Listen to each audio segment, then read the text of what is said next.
have arrived.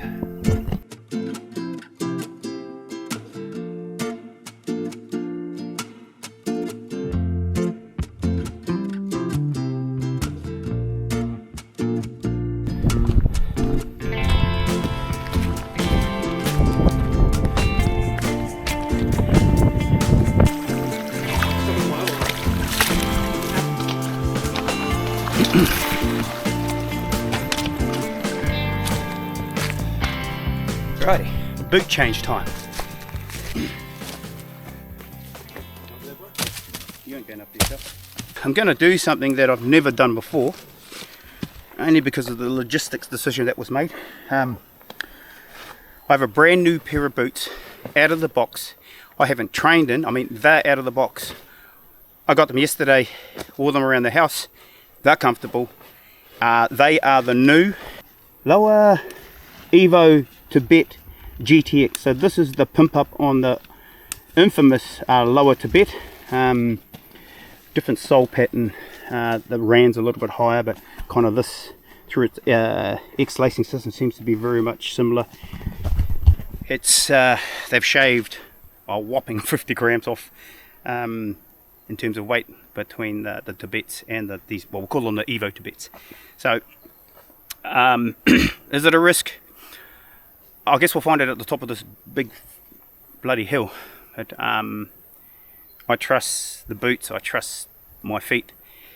But I'll update you when we get up there.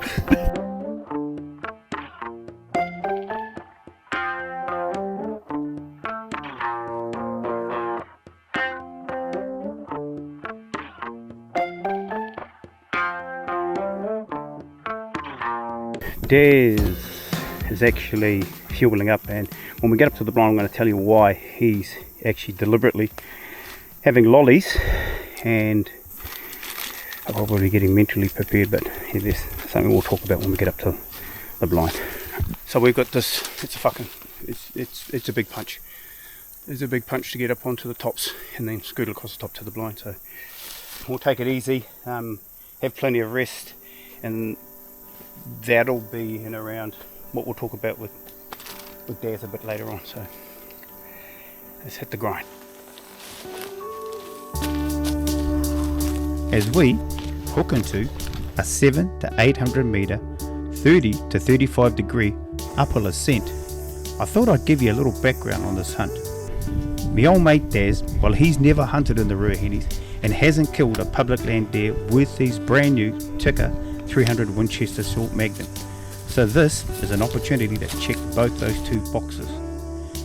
But this spot, it's not for the faint-hearted, whether it be the pack-in or the recoveries. Prior to the hunt, I gave Daz the lowdown on what to expect in terms of terrain and elevation, just to make sure there were no surprises. I'm running a heart rate at 60. We're 3/4 of the way up the steepy, and I'll be honest, I can train a lot. I pack train 3 or 4 times a week, 20 kg, 30 kg back, depending on the sort of training I want to do. Fast, heavy, all that sort of stuff. And Daz is 114. 114.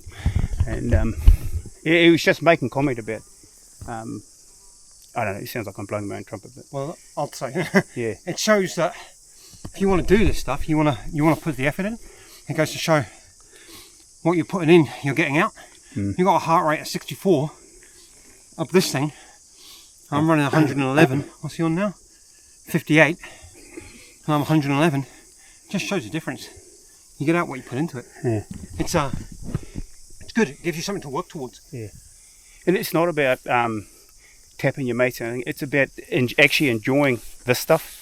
I just fucking love it. I just love. Are we supposed to be enjoying ourselves? Well, one of us is enjoying it. Anyway, it's just like I said, I do a shitload of pack training to get me in this space where I'm just happy. I'm just happy. Like, it's just not trying to race anybody up the hill other than, just... I'm happy. I'm just blowing out my ass. Yeah. Anyway, this is just an excuse for rest for both of us. Anyway, we're 100 metres off the top, so one more little push and then we're onto the main ridge.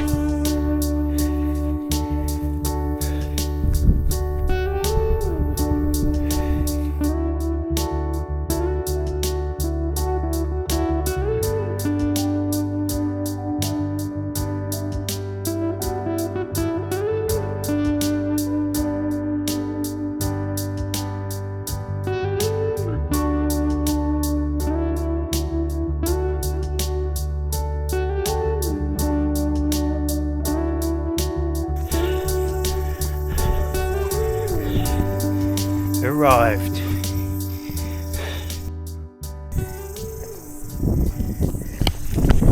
Obviously the rule that applies is we don't lock down yonder until we're squared away.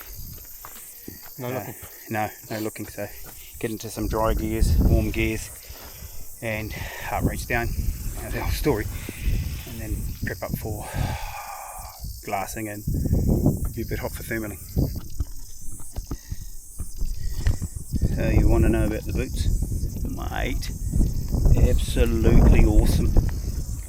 Just, yeah, no issues whatsoever. Just, mind you, I've been pretty lucky, like military career and all my hunting, never had problems with boots. Only when yours truly's ordered the wrong size, yeah, and there's been a bit of an issue with someone's flat feet. So, but I know now to, based on Lowa's instructions, to go either half size up or full size. Anyway.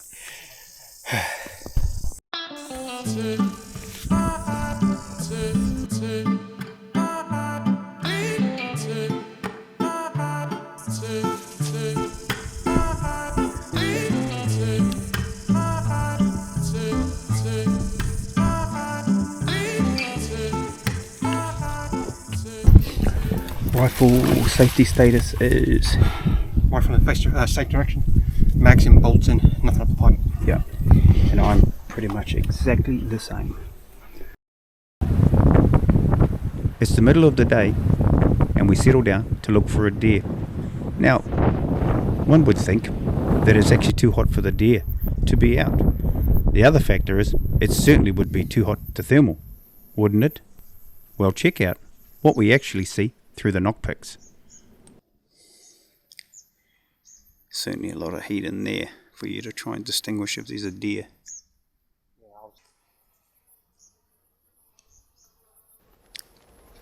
That looks like one at the top of the slip. Now I'll have to jump off and check with Binos.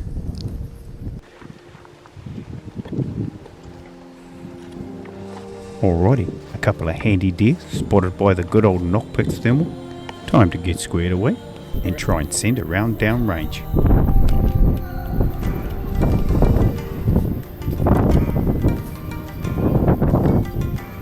Unfortunately, too much time spent trying to sort out shooting positions, which gave them deer a chance to head back into the scrub.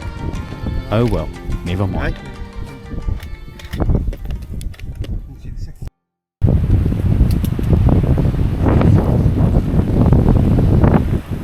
Ruahine summer, that's what that is.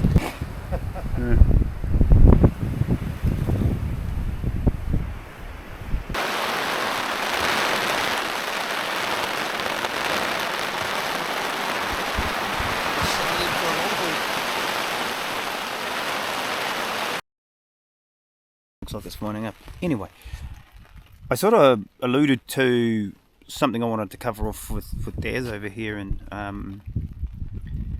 something particularly to do with his health and the health and this thing that affects plenty of other people in hunters outdoors. So I'm just going to get Daz to explain to you what his affliction is, or health. It's a disease. Yeah. Is it a disease? Yeah, it's a disease. Yes, a disease. All right. So, if you don't know, Daz has got his own YouTube channel, and which you guys are going to all go and like and subscribe to his channel after this. But it's called the Diabetic Hunter, and that's because, Daz, I'm a diabetic. Diabetic. Yeah. And what are some of the challenges as a hunter outdoorsman that you face as a diabetic, bro? So I think the big thing about being a diabetic is you've got to prepare more than anybody else, more than normal. So for example, I'm a type 1 diabetic and I'm on a continuous glucose monitor. So that means I've got a little thing stuck on my stomach and that tells me what my blood sugar is all the time. I carry 2 spare. The reason I carry 2 spare is if this one shits itself and I can't use it, I've got a spare, but then I haven't got a spare for that one. So I always carry 3, 1 on me, 2 spare. That's additional weight. It's something additional to think about. Then I use a insulin pump. So it's a little pump that sits in my pocket. I might as well show you because we're here. And it's like that. So it tells me what's going on with my blood sugar. going up and down, and it gives me insulin, provides me with insulin. So with that, I also have to carry spares. So I carry spare line sets, I carry spare insulin, I carry spare needles, I also carry insulin pens, just in case the pump goes down. I carry battery chargers for it, I carry cables for the battery chargers. I carry a separate unit to test blood sugar in case something goes wrong with all 3 of my sensors that are plugged in. So that's just the equipment. Then I have to start thinking about food intake, what I'm eating, when I'm eating it. For example, we stopped on the way up here today. I loaded up on food, on high carb food, because I knew it was going to be a big walk in. I try and time that right so it hits me as we're coming up the hill. I then have to carry the right sort of food in with me. I then have to carry additional food in case I use the food and something goes wrong and I need additional food. I also carry lollies, lots of lollies, in case I need more.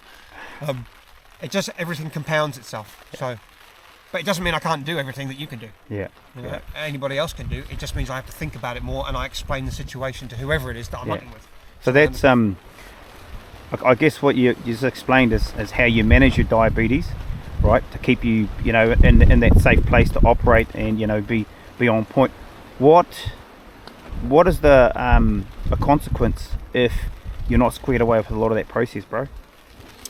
So there's 2 consequences. So we have low blood sugar and we have high blood sugar. Now, back in the day, if you had high blood sugar, it would push you up through the roof, and eventually you would become unconscious. Oh, hell. So when back in the day you had high blood sugar events, way before, or just before insulin was created and found, there would be hundreds, thousands of people in beds. They gave them all insulin jabs, they all woke up. So the worst case scenario for me is a high blood sugar event, I become unconscious. It's not a good day for anybody. The alternative to that is a low blood sugar event. So I take too much insulin, which is what the pump helps with, because it makes sure that I don't go too low. It will cut off the insulin if it starts to see I'm rapidly, because the two, they talk to each other, so the pump and the sensor. But if it does go too low, same thing essentially, is I'll fall unconscious, and I could choke on my tongue or choke on something. Jesus Christ. Makes you not want to invite him out hunting, eh? Hey! Yay. But the point is, yeah, I have everything in place to make sure that doesn't happen. Yeah. So I'm not going to stop that.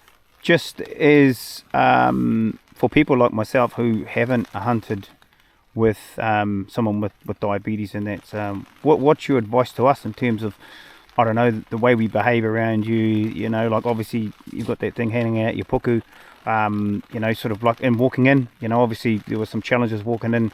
You had to take a few breaks and sort of stuff like that. I mean, what should us hunters that hunt with diabetics, you know, what should we do? Well, I think the onus initially is on the diabetic. Yep. I made sure before I first ever came out with you, with Thane here, I explained to him that I was a diabetic, explained to him what it meant, explained that I do have challenges and I need to stop every now and again, or if I have a low blood sugar event, you know, I need to fix it. I have an orange box in the bag, so if it all goes wrong, you can stick me with that. Yeah. That lives in the top flap of my bag all the time. It's just, if you're hunting with a diabetic, listen to what they tell you. They manage themselves very well, especially like these days, because the technology's there. But it doesn't mean it can't go wrong. Yeah. So just talk. It's the same as anything. It's good to talk, and with diabetes, it's listen to the person that's telling you. If they tell you they're going to stop, they're going to stop. Okay. There's a reason behind it. It's no different to anything else. That's cool, bro. No, really appreciate that explanation of the diabetes that you have. What I will say is, with that, you know, it's bloody important that you carry some form of PLB or Garmin, because if it does go south on you and you don't know how to do any of that stuff, that you can set this off and get help. But, no, so that's the Diabetic Hunter. I'll try and get him a deer, eh? Let's try.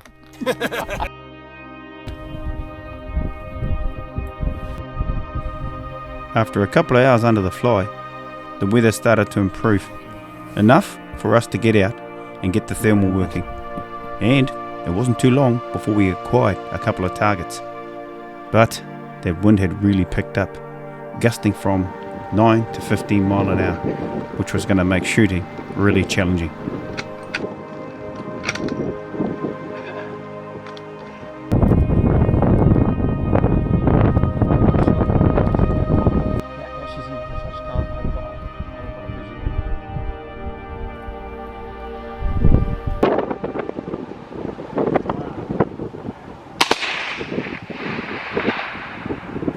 And there you have it, an overly aggressive wind hold, resulting in a good clean miss. But 10 minutes later, we get another shot at the title. Let's see if we can get this one squared away.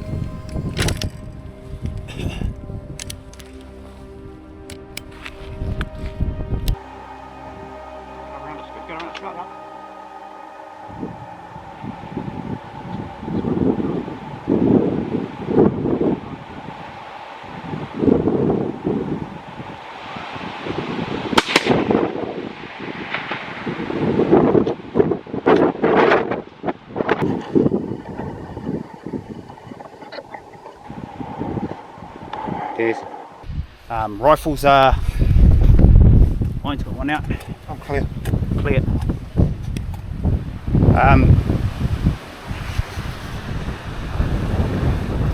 Just see that wind down there. That's punching 12, 13 mile an hour. We've had a couple of shots at a deer, and we've put, I don't know, 1 meter holds on it, and the bullets have fucking just dropped straight where they are. So something's not right with our wind core. And then this last one had 411. We said, "Kit, we'll just hold on," and we both held on, and we just poleaxed there. Unbelievable. Dude, that's just like, fuck me.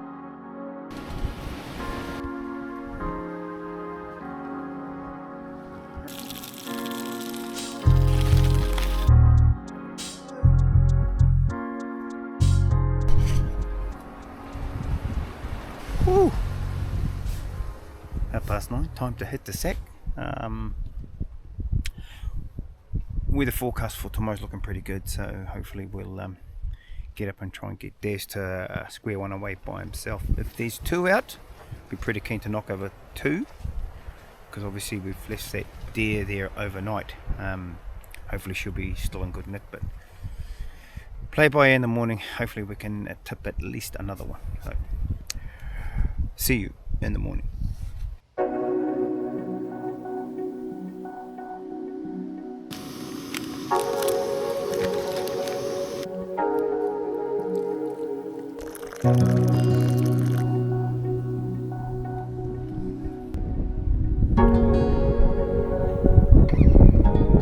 Hasn't really improved, to be fair.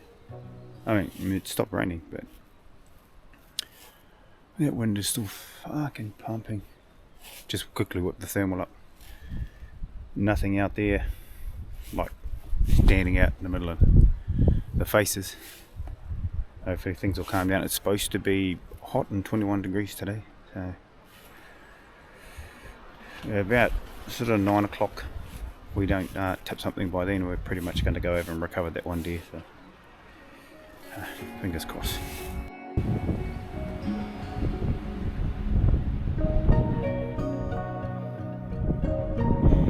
With the morning shaping up to be warm and very windy, accurate wind calls were going to be critical for this morning, should we get another opportunity.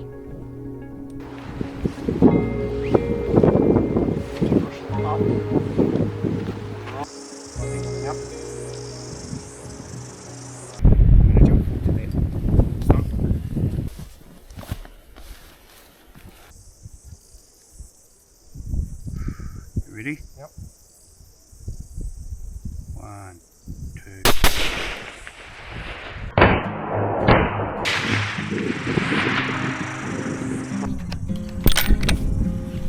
I'm clear.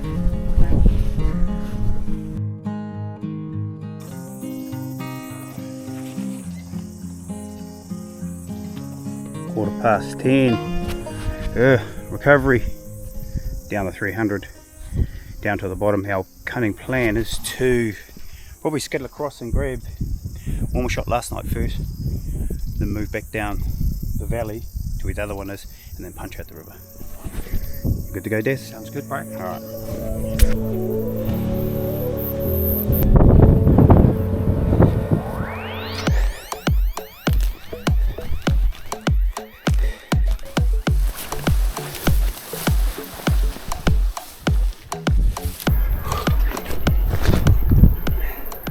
It's a long way, bro. Ah, yeah. Yeah, I suppose it is.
On the next one.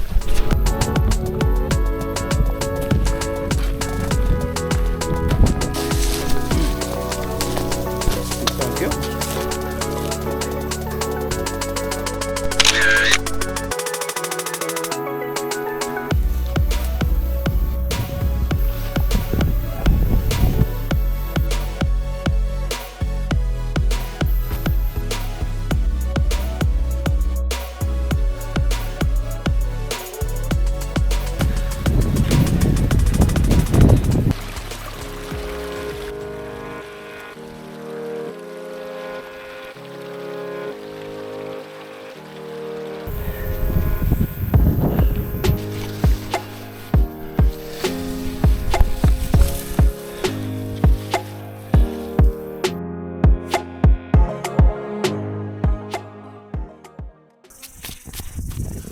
So what do we got in here? We got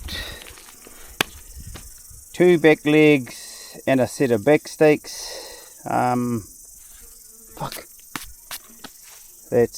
I think that's probably 30 kgs. No, maybe 20 kgs by itself. And I've got to pack all this other stuff on there, plus my rifle. With our camp cleaned up and our packs squared away, it's time to get them on our backs and start heading out. But here's a tip. My pack was sitting at around 45 kgs. That's too much weight to try and hip thrust it up on your back by yourself. You risk damaging the pack and pulling a muscle. So if you've got a mate there, it's always handy to get him to give you a hand.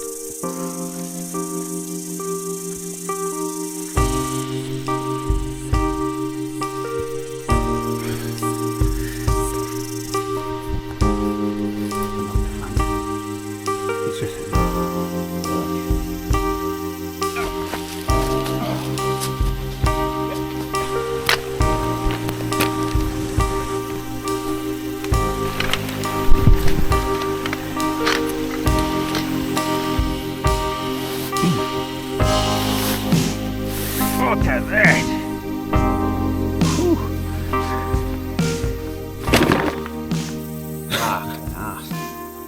There we go. So yeah, a bit of a summary of that trip. For me, good walk in, good pack in. Shooting was challenged.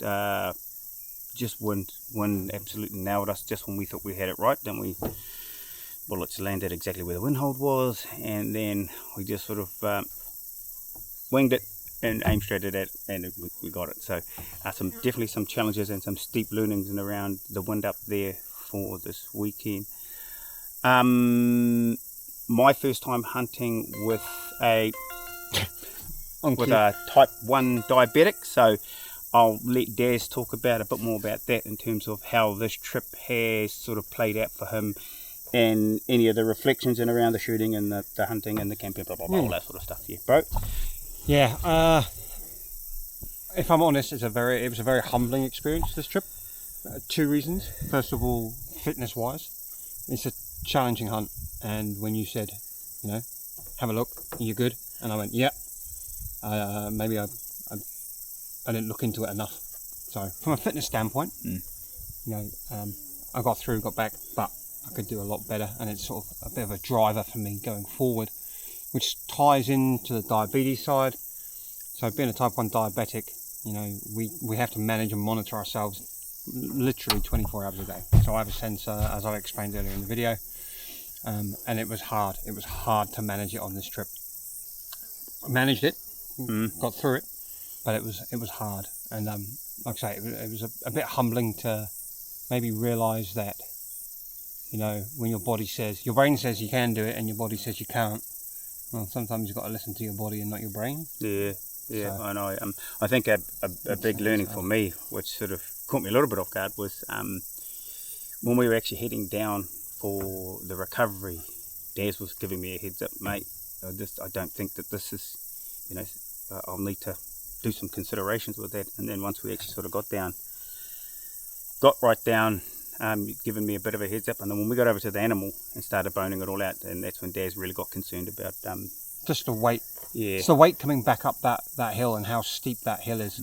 I didn't appreciate how steep that hill was, and carrying the additional weight back up that hill, I knew it was going to crash my blood sugar. I knew it was going to cause me some problems. So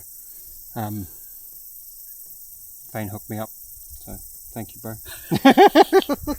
Looking at Mr. Pack Mule here, but yeah, it was. Yeah, that's no problem to you know, to carry all that weight up there, because you want to look after your mate. I mean, that's essentially what it's all about, whether it's diabetes or, you know, the mate's not quite squared away with fitness. It doesn't matter. You sort of, they do the same for you if things are reversed anyway. 100%. But oh, these here, the new Lowas, my mean. That's all I can say. They performed like all my other Lowa boots. Like I said, when we were changing over, had no issues with hey man, had no issues with the boots. Absolutely performed on point. Yeah. So Lowa Evo Tibet GTX. Now I've had a big spurt about my boots. Any last thoughts about the hunt? No, just I appreciate the consideration. Yeah. It was hard. It was very hard. But having a mate who's considered, understands it, and is happy to learn as we go. Sweet as, bro. I appreciate it. So. All right, thank you for coming. Bro, you guys, I hope you enjoyed that pretty informative, challenging mission. See you on the next one. Don't forget to like and subscribe.